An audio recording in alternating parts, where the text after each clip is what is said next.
정상적이다라고 생각하는 사람들의 생각을 봤잖아요. 좀 전에 여러분들이 이야기하는 그런 사람들조차도 이 우주가 정상적이기 때문에 가능한 거예요. 그죠? 비정상적으로 본다면 그런 어떤 논의와 이 인터넷 세상 속에서 이야기들을 설명할 수가 없어요. 왜냐하면 세상은 그렇게 변화가고 진화된다는 거예요. 그런데 이제 또 한편에서 우리가 이야기하는 대립은 이 우주가 비정상적이다라고 이제 보는 겁니다.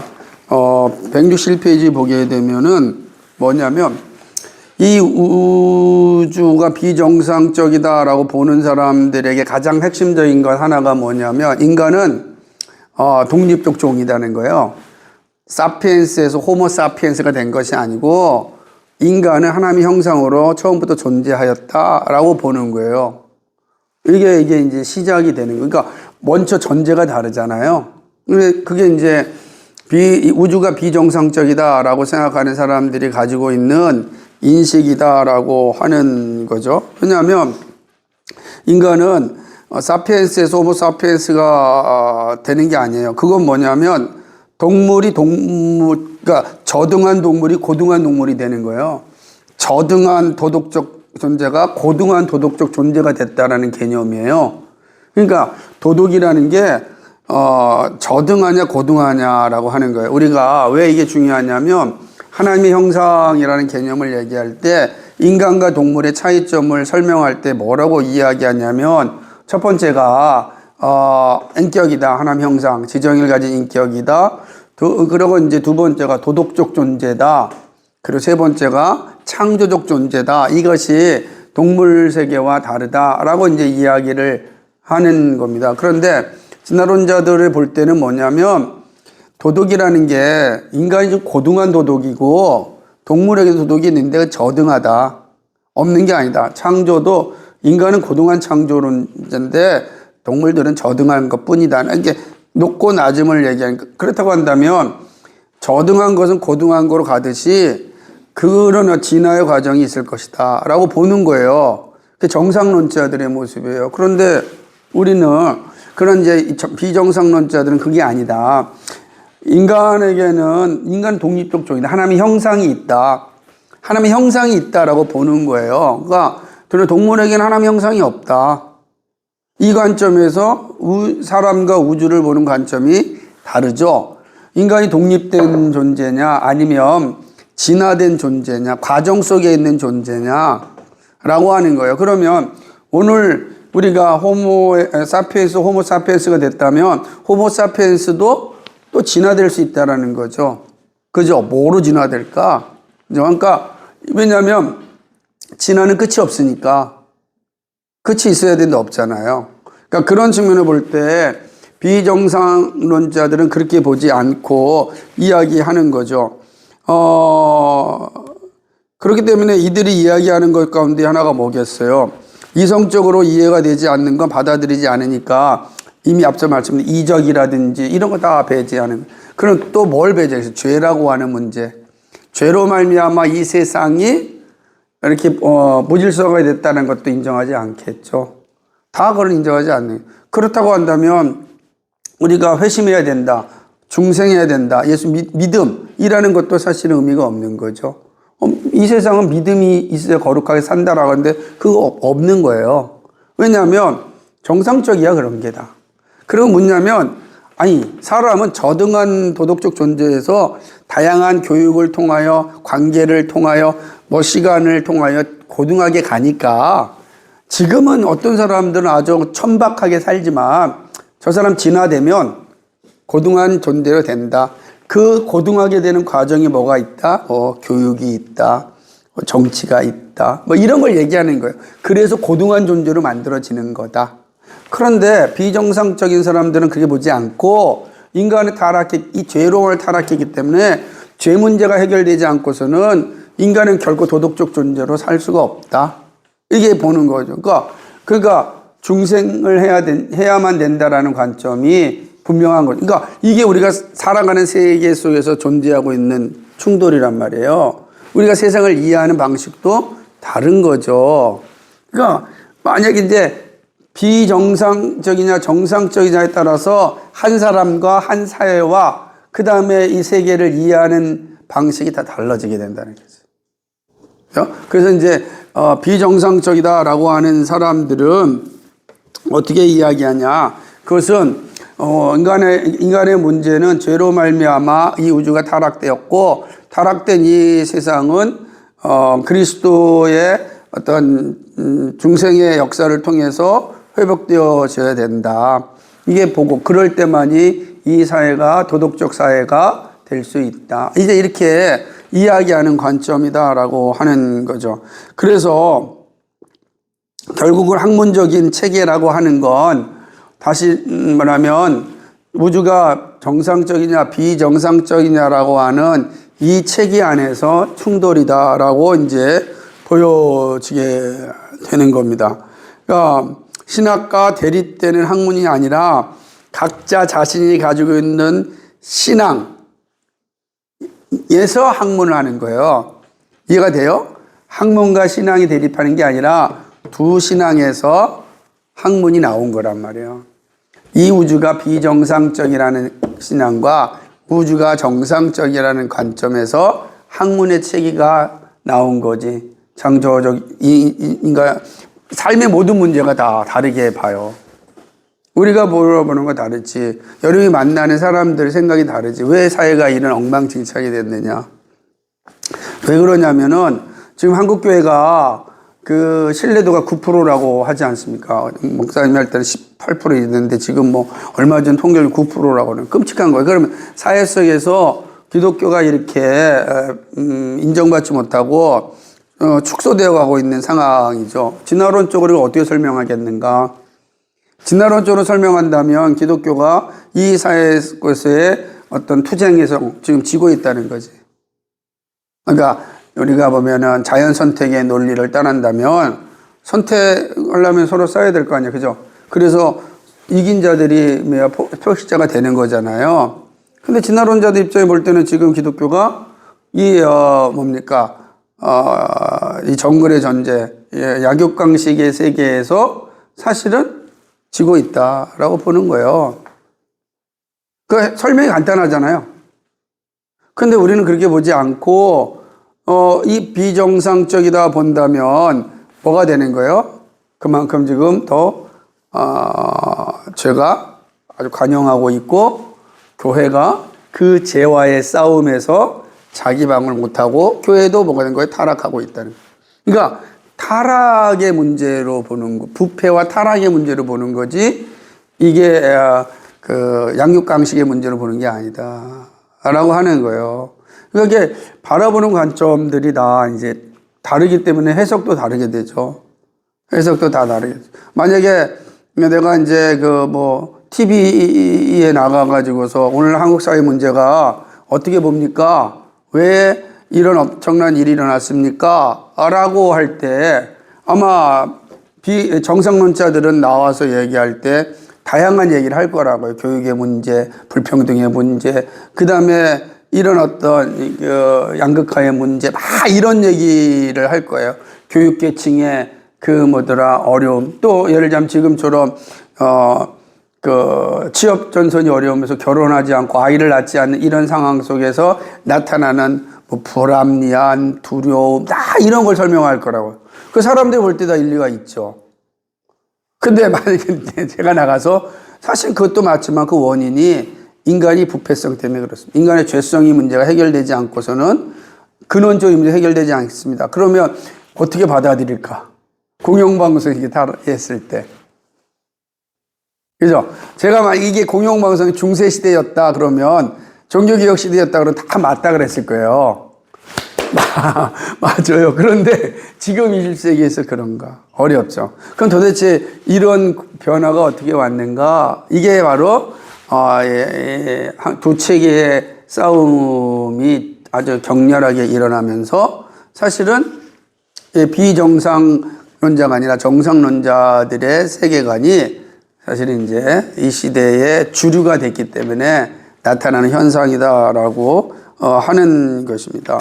그러다 보니까 여기 보게 되면 162페이지에 보게 되면 정상론자와 비정상론자의 두 가지 학문 체계는 함께 중도를 취하며 점차로 평화롭게 서로 다른 길을 택하도록 인정하는 상대적인 대립자가 아니다.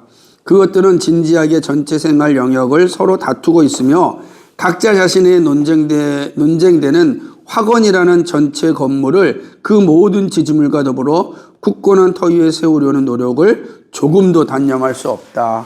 무슨 말이냐면 두 체계가 서로 섞여가지고 하나의 혼합된 체계로 만들어서 가슴 중도라는 걸 갈 수 있으면 좋은데 이건 정상적이냐 비정상적이냐 중도가 없다는 거지.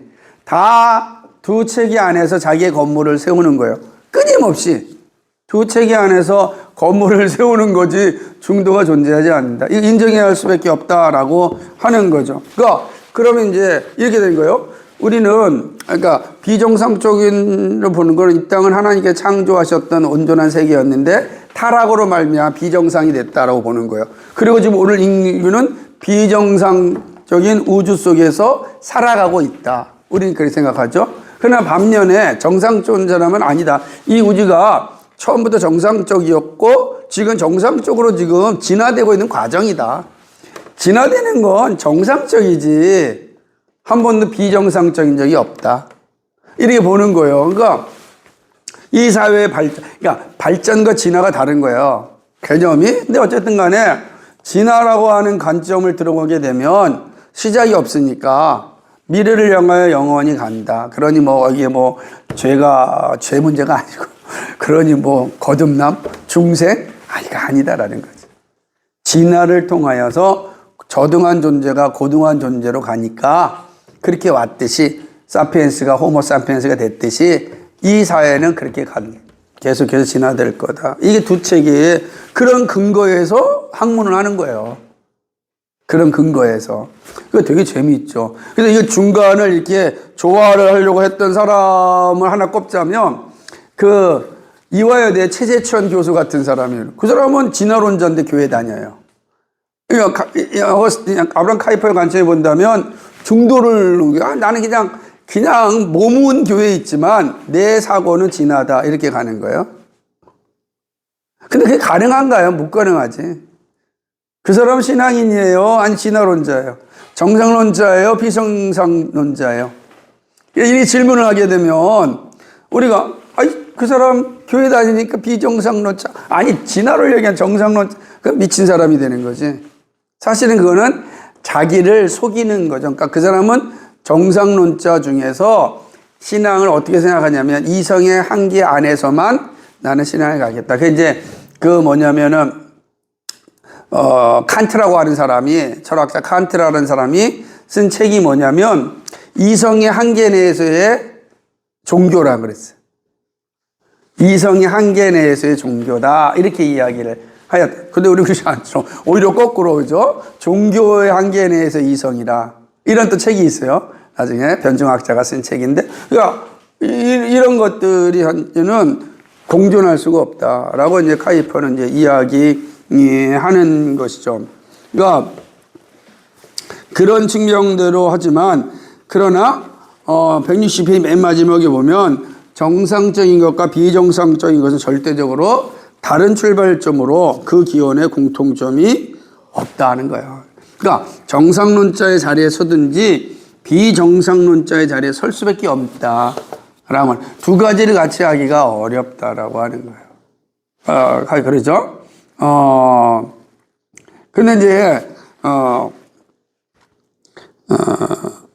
그러니까 우리는 누구나 다 일관성 있게 살 수밖에 없으니까 아까 말씀드렸던 최재천 교수와 같은 그런 어떤 삶이 단지 가정에 왜냐면 그 아내분이 신실한 신앙인이기 때문에 그 아내를 위해서 교회에 다닌다 이런 얘기도 제가 이제 들은 것 같은데 그렇다고 한다면 단순히 이제 현존하는 가정의 평화를 위해서 자기가 그 시간만은 비정상론자로 살겠다고 하지만 결국은 자신이 부패하였고 내가 죄인 가졌고 거듭나야 된다는 생각을 받지 않으니까 받지 않는다고 한다면은 그 사람은 어떻게 되겠어요?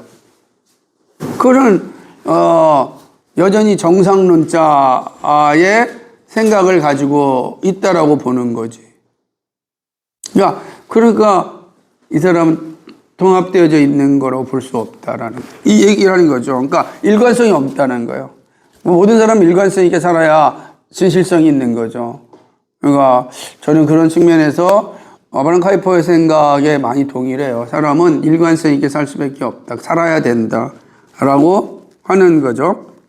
근데 문제는 뭐냐면 연대기적으로 우리 비정상론자는 참으로 오랜 세월 동안 계속해서 발언하고 별로 도전을 받지 않아 왔지만 우리의 대적들은 우리의 원리를 논박할 기회를 거의 갖지 못했다. 정상론자들이 오랫동안 그랬다. 그렇잖아요. 기독교 역사가 그저 이게 지금 어떻게 2000년이잖아요. 그러니까 신약 시대를 생각한다면 그때만 하더라도 사실은 다 비정상론적인 기독교가 전 세계의 신앙을 형성하고 있었던 유럽을 형성했던 시대였으니까 이 사람들이 아브라함 카이퍼가 얘기하는 건 지금 유럽과 미국의 상황이니까 그랬죠. 그게 뭐 사실이었다라고 하는 거죠. 그 뭐냐면 우리는 하나님의 형상으로 지음받았지만 타락하였고 그래서 예수 그리스도로 말미암아 거듭나서 우리는 다시금 하나님 나라를 살아야 된다라고 하는 것들을 끊임없이 이제 이야기했고 이런 것들이 학자들 속에 다 전제되어 있기 때문에 그 위에서 학문을 했단 말이에요. 예를 들면 이제 그런 학문자들 가운데 하나가 뭐 존 뉴턴이 아니라 누구죠? 존 뉴턴 맞죠? 그 뉴턴의 물리학, 뉴턴이라든지 또는 또 어떻게 되겠습니까? 케플러라든지 뭐 이런 사람들 다 그런 어떤 신앙 위에서 천문학이라든지 물리학이라든지 이런 거를 했단 말이에요. 그러니까 이제 그런 논리 속에 있었죠. 그런데 어떻게 됐냐면 이제 서서히 이런 어떤 그 생각들에 이제 도전하는 일들이 일어나는데 르네상스라고 하는 것입니다. 르네상스가 또 인본주의가 또 이럴 때 이제 이 아주 엄청난 그 뭡니까 비정상론자에 대한 이제 정상론자들의 반박이 시작은 됐어요. 하지만 그 시작이 문을 열었지만 강력하진 않았단 말이에요. 그런데 이제 18세기 들어오면서 이제 개념들이 완전히 바뀌기 이제 시작을 하게 되는 것입니다. 그러니까 18세기에는 이런 주변에 있었던 생각들이 중심으로 이제 들어오게 되고, 철학은 이제 최초로 일반적인 수준에서 기독교 세계관의 원리를 전적으로 지지할 수 없는 것으로 선언을 하게 되는 거예요. 그러니까 이 당시에 이제 우리가 아는 칸트의 철학부터 시작을 해서 헤겔의 철학, 그 다음에 철학자들이 이제 나타나면서 기독교 세계관에 대해서 이제 아주 놀라운 공격을 하게 되고 그런 것들이 이제 비정상론자들이 가지고 있던 세계관에 이제 엄청난 도전이 되었다라고 하는 거죠. 그러니까 이런 식으로 이제 그러니까 정상론자는 처음에는 비정상론자의 세계관에 대해서는 아주 천천히 시작했지만 그러나 서서히 발단해왔고 이제는 이 비정상론적인 세계관에 대하여 완벽하게 반대하는 일치적인 철학을 18세기에 갖게 되는 겁니다. 그게 이제 진화론자도 이제 다인의 진화론 그리고 이성의 칸트의 이성의 철학, 헤겔의 변증법적인 철학 이런 세계관들이 오면서 의심하게 되죠. 그죠? 의심하게 되는 거죠. 모든 걸 다 의심해라 라고 하는 의심의 신학도 나타나기 시작을 하는 거죠. 그래서 이런 이제 결국은 이런 모습들이 그 18세기 이후로 계속해서 이제 나타나기 시작한 거죠. 자반세기 안에 이제 정상론자의 세계관이 문자 그대로 주도적 중심에서 세계를 정복했습니다. 그리고 개인적 신앙 때문에 비정상론적 견해를 고수했던 사람들은 현대 사상의 노래를 부르던 사람들의 찬양대에 합류하기를 거부했고 첫 공격에 신비주의 장막으로 물러나면서 모든 학문을 저어주고 싶은 심정이 생겼습니다. 참으로 짧은 기간에 신학자들은 변증학적으로 자신의 대의명분을 옹호하려 했지만 이런 변호는 구분 창문틀을 고치려 하면서도 건물 자체가 기초에서 흔들고 있다는 사실을 의식하지 못하는 사람에 비할 수 있을 것이다. 이게 참 번역이 좀 어마한데 무슨 말이야? 이런 내용이 된다. 이제 이런 정상론자들의 생각이 주변부에 있다가 중심으로 왔다가 세계를 정복했다는 거지. 이제는 지금은 다 이제 이 시대 가운데 이 세계가 다 정상론다 저기다라고 생각을 가지고 있다라고 하는 거지. 그래서 그러나 이제 각자 개별적으로 신앙을 가진 사람 나는 아니야. 나는 그래도 나는 개인적인 신앙이 확고해. 나는 그래서 진화론이라든지 현대적 사상에 나는 동참하지 않겠어. 그들이 가는 길에 난 따라가지 않겠어. 라고 하는 사람들이 있지만 그들은 적은 수가 되는 거지. 그들은 그러니까 찬양대에 합류하지 않았다 재밌잖아. 다 찬양대 하는데 나만 빠져 있는 거야. 그러니까 이런 시대가 되었다라고 하는 거죠. 그리고 이제 변증학자들 자체도 최선을 다해서 변증하려고 하였지만 거대한 물결에 이제 아주 힘든 상황이 됐다라고 하는. 되게 이제 많아요. 그래서 변증학이 고대에 가장 많이 활성되고 그 다음에 이제 19세기에 이제 변증학이 19세기 20세기 초에 이제 가장 변증학이 많이 발전을 해요. 이게 아무래도 도전이 있다 보니까 그 도전에 대한 응전으로서 나타나는 거죠.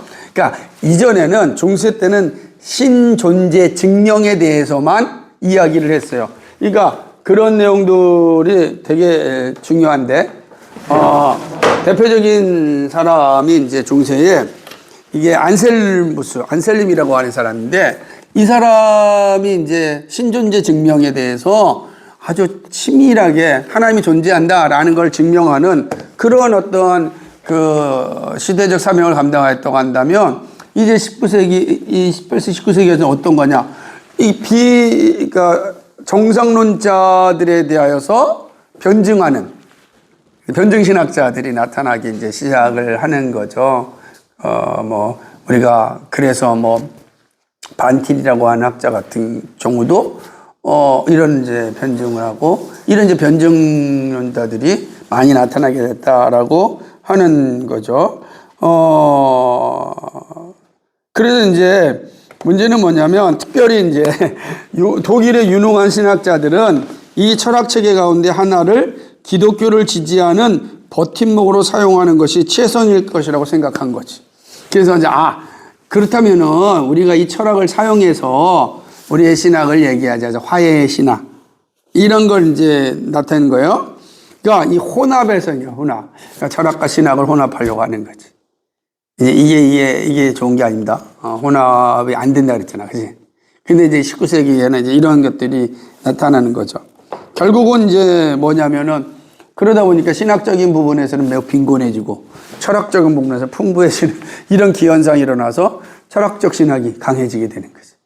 철학이 그러니까 신학이 아니라 철학적 신학 같은 이런 어떤 모습들이 이제 많이 나타났다라고 하는 거죠.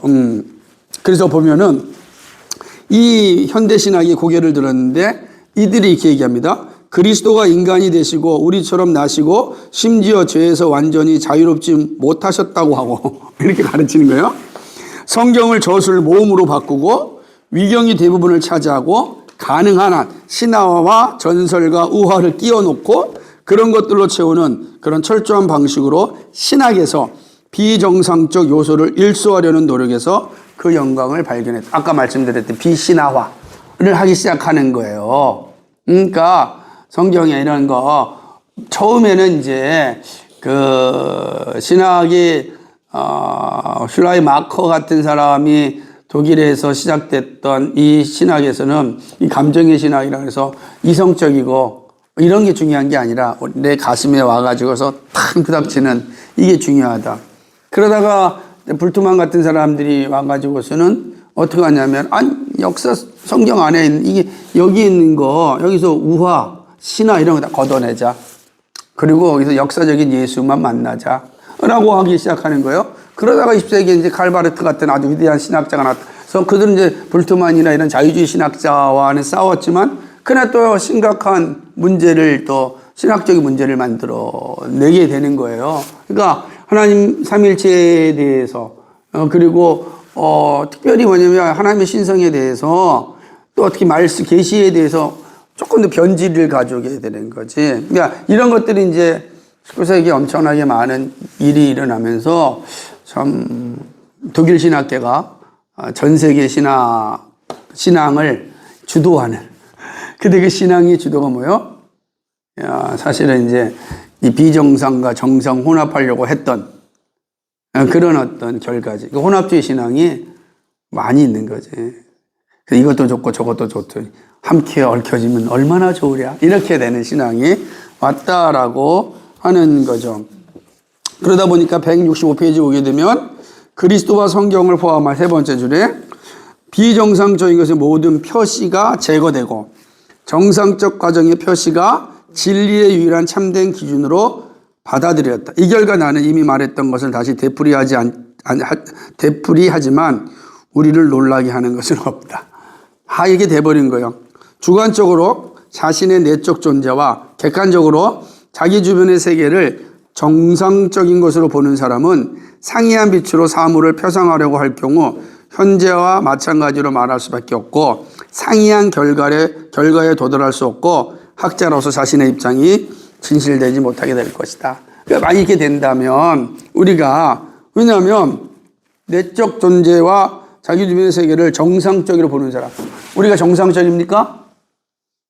만약 정상적이면 난 죄가 없고 그 정상 살고 있는 거예요. 비정상적이라면 나는 뭐 해야 돼? 죄인이고 거듭나야 돼요. 그러지 않고서는 우리는 비정상적인 삶을 살 수밖에 없고 그거는 결코 우리에게 합당하지 않은 거예요. 우주가 비정상적이라고 봐야만 하나님의 개입이 필요한 거예요. 근데 그러지 않으면 우주를 어떻게 보는 거예요? 우주가 정상적이다. 그죠? 그걸 갖다 뭐라고 하냐면 클로우즈 시스템이라 그런 거예요. 우주가 정상적이다. 그리고 정상적인 우주는 정상적으로 움직일 거 아니에요. 그죠? 자연법의 원리에 따라. 그러면 외부로부터의 개입이 필요하지 않아요? 필요하지 않죠. 정상적인데. 근데 우주가 비정상적이다. 이거 뭐예요? 그건 오픈 시스템이라 그래요. 우주는 열려 있다. 그렇기 때문에 언제든 누구의 개입이 필요한 거예요? 하나님의 개입이 가능한 거죠. 그러니까 하나님의 개입이 가능한 거예요. 그러니까 계시가 가능한 거예요. 섭리가. 근데 우리가 볼 때는 우주를 클로즈 시스템으로 볼 것이냐 아니면 오픈 시스템으로 볼 거냐, 열린 체계냐 닫힌 체계냐에 따라서 완전히 다른 거죠. 닫힌 체계라면 우리가 알아 살아내야 돼요. 신앙이 필요하지 않아요? 신앙은 닫힌 체계 안에서만 작동하면 돼요. 그걸 벗어나는 건 안 돼요. 그렇게 되는 거예요. 근데 우리는 열린 체계는 뭐예요? 우주가 열려 있어서 이제 비정상적이라 이 비정상적 문제를 해결하기 위해서는 누구의 도움이 필요한 거예요? 하나님의 도움이 필요한 거예요. 개입이 필요하다. 그렇기 때문에 우리가 성경을 가질 수가 있는 거예요. 계시라고 하는 건 뭐냐면 열린 체계에서만 가능하단 말이에요. 열린 체계에서만 하나님께서 이 비정상적인 세계를 이끌어 가시기 위한 방법으로서의 계시가 필요한 거지. 그러니까 결국은 우리 두 안에 살아야 되는데 정상적으로 보자라는 거예요. 우리가 어떤 세계를 살아가고 있는가라고 하는 거죠. 여기에 이제 칼빈주의는 어떤 생각을 가지고 있느냐가 중요하겠죠. 그래서 보게 되면 칼빈주의는 변증학의 관점으로 지금 접근하고 있지 않다라고 하는 건데, 여기 보게 되면은 그 이제 160페이지 아래서 6번째 보게 되면은 모든 학자는 자신의 이 의식으로서 이 인간 의식에서 출발하지 않을 수 없다. 이 의식은 사물의 비정상적인 특성 때문에 모든 사람에게 동일하지 않다. 사물의 정상적인 조건이 부서지지 않았다면 의식은 모든 사람에게서 동일한 소리를 발할 것이다. 그러나 실제는 그러지 않다. 한 사람에게는 죄의식이 매우 강력하고 강력하고 힘있으며 다른 사람에게는 약하거나 전혀 없다. 한 사람에게는 신앙의 확실성이 중생의 결과로 단호하고 분명하게 말하지만 다른 사람은 그것이 무엇인지도 이해하지 못한다. 그래서 한 사람에게는 성령의 증거가 크게 울려 퍼지고 그 어조가 견고하고 강력한 반면 다른 사람은 그 증거를 전혀 듣지 못했다고 선언한다. 그런데 죄의식과 신앙의 확실성과 성령의 증거, 이 세 가지는 모든 칼빈주의자의 의식을 구성하는 요소이다. 우리가 다 같은 사람이 의식을 가지고 있잖아요. 의식을 가지고 행동한단 말이에요. 비정상적인 사람들 의식, 정상적인 의식을 가지고 있다고요. 이 두 의식을 가진 사람은 함께 할 수 없는데 칼빈주의자들이 가지고 있는 의식이 뭐냐? 첫 번째가 죄의식이라는 거죠. 우리에겐 다 죄의식이 있어요. 내가 죄인이라는 인식을 갖게 되는 거고, 그리고 믿음의 확실성을 갖게 되는 거죠. 그렇죠? 헤런 바빙크 가서 믿음의 확실성을 갖게 되는 거예요. 그리고 또 어떻게 되는 겁니까? 여기 있는 것처럼 성령의 내적 증거가 있단 말이에요. 그러니까 이것이 칼빈주의자들이 가지고 이 세계를 바라보고 나를 바라보니까 내적인 세계와 외적인 세계를 바라보는 그런 기준이 되는 거예요. 그러나 정상적인 사람들은 이게 없단 말이에요. 그죠? 그러니까 우리는 칼빈주의자들은 이 의식 안에서 이 세계를 살아간다라고 하는 거죠. 그러니까 정상론자는 이를 인정하지 않으며 따라서 그들은 뭘 강조하겠어요? 자기의식을 강요하죠. 그리고 우리의 의식이 자신의 의식과 동일해야 된다고 생각하는 거예요. 자기의식. 이제는 뭐냐면 우리는 뭐예요? 죄의식, 신앙의 확실성, 성령의 증거라고 하는 관점을 가지고 있다고 한다면 비정상론자는 다 자기의식. 각자의 자기의식이 중요한 거예요. 이게 이제 우리는 이제 나타난 거죠. 그래서 우리는 예를 들자면 비정상론자 의식이 정상론자 안에 나타나야 한다고 주장하지 않습니다. 왜냐하면 칼빈이 말하기를 모든 사람의 마음에는 종교의 씨앗이 숨어 있고 고백하든 하지 않든 하나님에 대한 느낌이 강렬한 정신적 긴장의 순간에 영혼으로 하여금 떨리게 한다라고 하는 거예요. 그러니까 나타나야 한다 할 필요가 없고 이미 우리 칼빈주의는 뭐냐면 모든 사람의 안에 뭐가 있다? 종교의 씨앗이 있다라고 보는 거예요. 종교의 씨앗. 그래서 사람들이 위기의 순간에 다 종교적인 떨림을 갖게 된다는 거지. 그래서 재밌는 건 뭐냐면 예를 들자면 우리나라 사람들은 어떤 위기가 오면 엄마라고 얘기하듯이요. 그 자기 안에 있는 엄마에 대한 신앙. 있는 종교의 씨앗이란 말이지. 다 이런 것들을 소유하고 있다. 그래서 칼빈은 뭐라고 얘기하냐면 믿는 사람 속의 인간의식과 믿지 않는 사람 속의 인간의식이 일치하지 않을 수 있고 오히려 그런 불일치가 불가피하다고 가르치는 것 또한 사실이다. 거듭나지 않은 사람은 죄에 대한 참된 지식을 가질 수 없으며 회개하지 않는 사람은 신앙의 확실성을 가질 수 없으며 성령의 증거가 없는 사람은 성경을 믿을 수가 없다. 이 모든 것은 그리스도의 떨리는 말씀과 일치한다. 사람이 거듭나지 않고서는 하나님 나라를 볼 수 없느니라. 육에 속한 사람은 하나님의 성령을 이를 받지 아니하나니. 그러나 이런 분명한 사실 때문에 불신자를 용서하지 않는다. 그들이 자신의 양심으로 확신하게 날이 다 올 것이다. 마지막 날에 되면 다 자신들이 그러니까 예를 들면 불신앙인들이 하나님 앞에 섰을 때에 자신들이 가지고 있었던 이 종교적 씨앗에 대한 근거로 인하여 그걸 갖다가 칼빈 종교 씨앗이라 그랬지만 또는 스킬더 같은 경우는 우리 마음속에 심겨놓은 하나님의 율법이다. 그리고 근데 양심이다. 이렇게 표현하기도 하는 거예요. 이런 것도 있다라고 하는 거죠. 그렇기 때문에 사물의 현재 조건에 관해서 우리는 두 종류의 인간 의식을 인정하지 않을 수 없다. 두 종류의 인간 의식이 있는 거예요. 중생자의 의식과 비중생자의 의식이다. 이거는요, 동일할 수가 없는 거죠. 그죠? 그러니까 중생했느냐, 중생하지 않았느냐의 의식이 다른 겁니다. 그러면 이게 되게 중요한 거예요. 왜냐하면 보세요. 자, 우리 옆에 있는 사람 얼굴 한번 보세요. 보세요. 뭐로 보이죠? 그죠? 원숭이로 보이지 않잖아요. 그죠? 사람이에요. 근데 어떤 사람으로 보입니까? 하나님이 형 존엄한 존재로 보인다고요. 제 눈엔 다 그래요. 그 뭐냐? 이게 중생된 의식이기 때문에 보이는 거예요. 이해가 돼요? 그러니까 그러니까 의식은, 이게 다 의식은 두 가지가 있어요. 이게 원초적인 의식인데, 그러니까 논리적으로는 이게 다 맞는단 말이에요. 물론, 그렇다고 해서 결과가 뭐 어떤 학문적인 결과가 다 같다라고는 할 수 없지만, 이 의식이 분명하다라고 하는 거죠. 다. 그러니까 어쨌든 간에,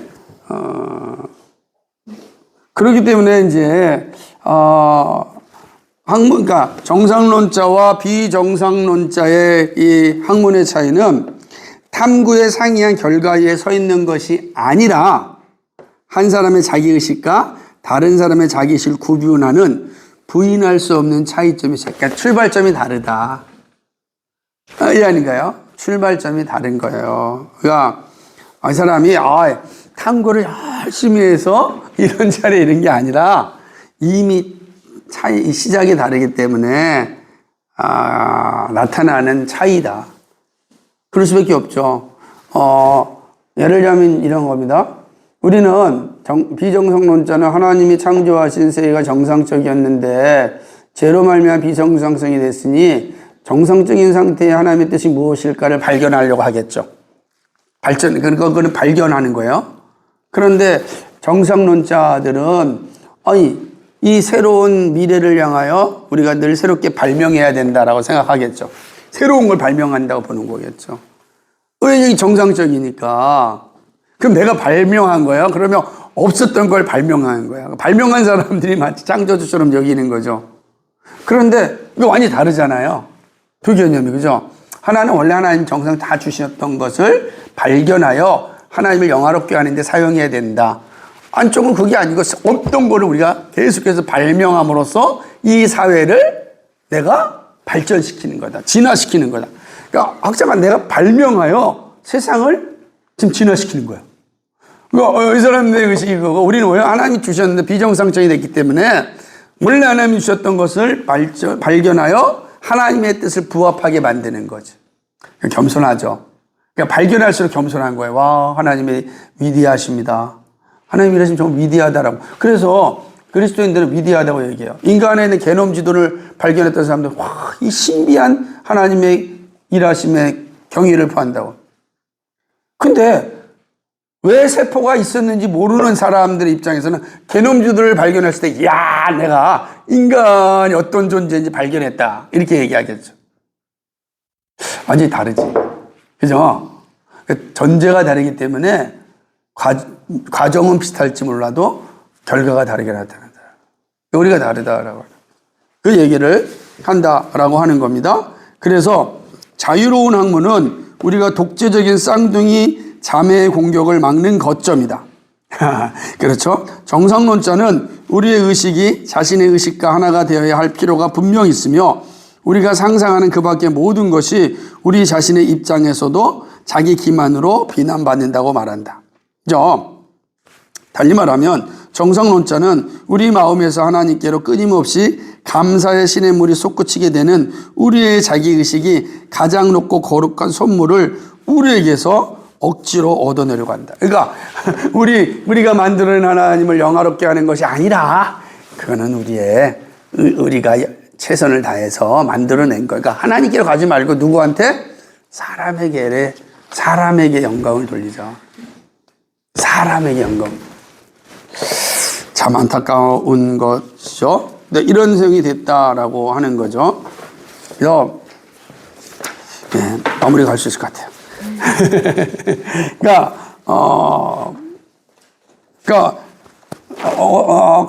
카이퍼가 볼 때는 얼마 전에는 모든 대학에서 비정상론의 주된 입장을 모든 학문의 공리로 보았습니다. 그리고 그 당시에 반대자의 원리를 반대했던 소수의 정상론자는 교수직 얻기를 어려웠습니다. 대표적인 누구겠어요? 갈릴레오 같은 사람들이겠죠? 그 예를 들겠죠. 처음엔 그들을 박해를 받았고 무법자 취급을 받았고 그리고 그 위에는 가장 관대한 대우를 받았습니다. 그러나 지금 그들은 상황을 주도하고 모든 영향력을 통제하고 전체 교수직 가운데 90%를 차지한. 그러니까 대학의 90%가 정상론자들이 차지하고 있다. 그러니까 근데 대학만 그렇습니까? 모든 학교부터 시작해서 정상론자들이 교수, 교사 다 하고 있는 상황 아닙니까? 그러니까 전에는 우리가 그들을 문 밖에 쫓아냈는데 그들이 우리를 쫓아내고 있다라고 하는 거죠.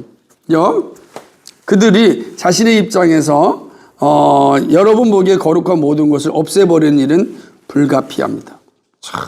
모든 기독교학자는 자신의 학문적 양심을 위하여 낙담의 불평에서나 신비적 감정에서나 비신앙 고백적 활동에서도 도움을 얻기보다는 이 중요합니다. 이 아브라함 카이퍼가 하는 말 160편 맨 밑에 우리의 원수의 정력과 철저함에서 자신의 원리에 따라 사유하고 이 원리의 노선에서 모든 학문적 탐구를 새롭게 하고자 자신의 힘 있는 연구를 출판계가 받아주지 않으면 안 되게 만들겠다는 강렬한 자극제를 얻어야 돼. 그러니까 우리도 그러면 더 뭐예요? 더 최선을 다해서 그러니까 오히려 그러니까 학문의 영역에서 그리스도인들이 게을르면 안 된다. 더 탁월한 능력을 만들어야 된다라고 하는 거죠. 그래서 칼빈이 오래전에 기독교 철학을 강조했듯이 기독교 철학이 인정받기까지 정말 오래 걸렸어요. 근데 이제 예를 들자면 그래서 아브라함 카이퍼의 대학에는 그 철학가가 정말 유명해요. 나중에는 신학가보다 더 유명한 게 철학가였는데 헤르만 도에베트라고 하는 우주법 철학 이론이라고 하는 그런 어떤 철학 체계를 기독교 철학 체계를 세워요. 그래서 칸트의 철학과 대항하고 그런 철학자들이 이제 길게 연결해서 폴레 호벤이라든지 월터 스토프라든지 이런 아주 탁월한 철학자들을 통해서 기독교 철학이라는 게 인정을 받게 돼요. 한국에서는 손봉호 교수님이라든지 그리고 강영환 교수님이라든지 이런 분들, 신구환 교수님들이 이런 분들이 기독교 철학을 통해서 한국에서도 기독교 철학이라고 하는 위치가 자리를 잡게 되는데 큰 역할을 해요. 그러니까 무슨 말이냐면 우리가 그런 철학적인 세계에서 도망치는 것이 아니라 더 열심을 다해서 기독교 철학이라고 하는, 다시 말하면 이런 분야도 비정상적인 이 체계가 얼마나 견고한가지를 보여주는 게 학문을 가진 사람들의 자세다라고 하는 거죠. 그렇게 해야 되는 겁니다. 160페이지 보게 되면 하지만 이를 가능하게 하려고 대학생활은 칼빈주의가 찬란한 활동을 시작할 때처럼 다시금 근본적 변화를 거쳐야 한다. 최근에 전 세계 대학생활은 이 최근이라는 게 참 지금이 아니죠. 21세기가 아니고. 그러나 이걸 한번 우리가 생각해 봐야 돼요. 전 세계 대학생활은 학문이나 하나의 동질적 인간의식에서만 발전하며 학문과 능력만이 전문 교수기를 차지하느냐 마느냐를 결정한다고 가정했다. 그러니까 예를 들자면은 진묵공 윌리엄이 누뱅 대학에 맞서 네이든 대학을 세웠던 아무런 원리의 근본적 차이 때문에 두 노선의 대학이 서로 대립한다고 생각하지 않았다. 하지만 정상론자와 비정상론자의 범세계적 갈등이 완전히 불거져 나온 이후로 대학생활은 분리할 필요를 양쪽으로 좀 더 일반적으로 느끼게 되었다라고 하는 거예요. 그래서 이제는 벨기에 루뱅 대학이 로마 카톨릭 대학의 아주 오랜 전통 때문에 니에와 헨트의 중립대학에 맞서 세워졌고, 스위스에는 프라이부르크에 또 이 유명한 대학이 세워졌어요. 또 영국도 마찬가지입니다. 그래서 이 아브라함 카이퍼는 그런 어떤 로마 카톨릭의 대학에 맞서서 네덜란드 암스테르담에 자유대학을 세웠다는 거예요. 자기가 세운 이유는 바로 이런 거다. 비정상론적인 철학 체계가, 학문 체계가 가능하다. 그래서 거기는 층층을 맨 위층은 신학, 그 다음 철학, 이렇게 체계를 만든. 그래서 이런 것들을 정말 감당하였다라고 하는 거죠. 그래서 칼빈주의 요구에 따라 대학이 자신의 토양에 뿌리를 받고 번성하도록 하고 교회와 국가가 대가 없는 지원이 아니라 자신의 높은 권위를 대학 생활로부터 제거하면 이미 시작된 분리는 자동적으로 견실이 달성될 것이다 라고 하는 것입니다. 자, 이제 여기서 마지막으로 역사의 증인을 부르면서 끝내겠습니다. 사실은 이거 하기 전에 사실은 개혁교회는 그래서 학교를 세우는 게 매우 중요한 목적이에요. 교회가 재정이 많다면 바로바로 지금 우리 홀씨학교가 씨앗이잖아요. 거룩한 씨앗이야. 이건 씨앗이야. 그러나 여러분들이 정말로 교회를 세우고자 하는 열정이 있다면 여러분의 이제 정말 잘해서 자녀들을 다시금 이렇게 거룩한 학교를 통해서 다시 말하면 비정상론적인 우주관을 가진 그러한 학교를 보내야 돼요. 그래서 어려서부터 이 시대의 사상을 함께 이렇게 공부하면서 자라나야 되는 것이. 그게 쉽지가 않지만 다 그렇게 했어요. 왜냐하면 대학까지 그렇게 해야 되는데 그러려면 사실은 국가로부터 어떠한 지원도 받지 않을 때 사실은 경고하게 돼요. 그럴 돈 되게 필요하죠. 미국의 휘튼 대학 같은 경우가 그래요. 주정부로부터 지원을 받지 않은데 아주 견고하게 신학교육을 잘 시키고 있어요. 그런 훌륭한 것들. 근데 만약에 지금의 이제 사립 고등학교 같은 경우는 다 국가로부터 90% 돈을 받으면서 기독교 교육하겠다? 그거는 사실은 아무리 생각해도 합당하지 않은 것 같아. 그러니까 받을 수는 있겠지만 한 40% 받고 60%는 한다면 가능하겠지. 우리 60% 하니까. 그런데 이 바뀌는 건 나는 합당하지 않다고 생각하는데 아직까지 내 그 중심에 들어가 있지 않으니까 답은 못하겠지만 그러나 그렇게 해야 된다. 그 내용입니다. 자, 보겠습니다. 이제 역사의 증인 소환하는데 첫째, 로마의 황제들은 하나의 국가라는 그릇된 이념을 실현하고 노력했지만 유럽에 숨어있는 정치력을 발전시키려면 그들의 보편적 군주제가 다양한 독립된 민족으로 나누어져야 할 필요가 있었다. 로마 제국이 몰락한 후에 이제 보세요. 유럽은 하나의 세계의 교회의 매력에 굴복하되 종교개혁이 이 속임수를 추방하여 그리스도인의 생활에 좀 더 높은 발전으로 나아가는 길을 열 때까지 그렇게 했다. 처음에는 국가 권력이 다 삶과 교육을 잡았다면 그 다음에 교회 권력이 그거를 동일하게 이어받았다면 종교개혁이 그거를 자기의 영역으로 나눠주면서 특별히 학문에 그 권력을 나눠줬다 라고 하는 거예요. 미국처럼 이것이 분명하게 보이는 경우는 없다. 미국에서는 교단이 다양하여 개별 교회가 온갖 원리를 구현하게, 그러니까 교단이 다양한 게 자유를 하는데 이게 또 한국처럼 문제가 될 수도 있는 단점도 있어요. 오직 하나의 학문이라는 이념에서 단일성이 오랜 저주가 여전히 유지된다. 그러나 이 점에 관해서 학문의 피상적 통일성이 나타나던 시대가 얼마 남지 않았으며 학문이 분열될 것이며 또한 이 영역에서 적어도 로마 캐톨릭의 원리와 칼빈주의 원리와 진화론의 원리가 학문 생활의 다양한 영역을 일어나도록 할 것이며 그리하여 다양한 대학이 번창하게 될 것이라고 예언할 수 있다. 이 예언은 맞았죠. 그죠? 예언은 맞았어요. 진짜. 우리는 학문에서 체계를, 교훈에서 일관성을, 교육에서 통일성을 가져야 한다. 그것이야말로 참으로 자유로운 것이다. 그리하여 자신의 원칙에서 엄격하게 매여있는 한 모든 부자연스러운 속박에서 벗어날 힘을 갖는다. 하지만 우리에게 길을 열어준 칼빈주의 덕분에 최종적 결과는 학문의 자유가 결국 승리하게 될 것이라는 점이다. 그렇죠. 학문의 자유가 국가와 그다음에 교회의 권력을 넘어설 것이다. 첫째로 모든 주도적 삶의 체계가 자신의 원리로부터 학문의 추수를 거둘 수 있는 충분한 입장을 보장함으로써 이게 승리하려면 둘째, 자신의 기치의 색상을 보지 않고 삶의 목적이며 자신의 결론에 힘을 실어주는 원리를 황금글씨로 문장에 새겨놓고서 보이지 않으려 하는 탐구자에게 학문의 이름을 주지 않으려 함으로써 그리할 것이다. 이게 우리가 요 내용은 다음 주에 하면서 좀 설명할 텐데요. 그러니까 학문의 자유를 갖는 건 결국은 새로운 힘을 갖는 것이고 그것은 결국은 칼빈주의가 만들어 놓은 열매다. 그러니까 국가와 교회가 아니라 학문이라는 영역이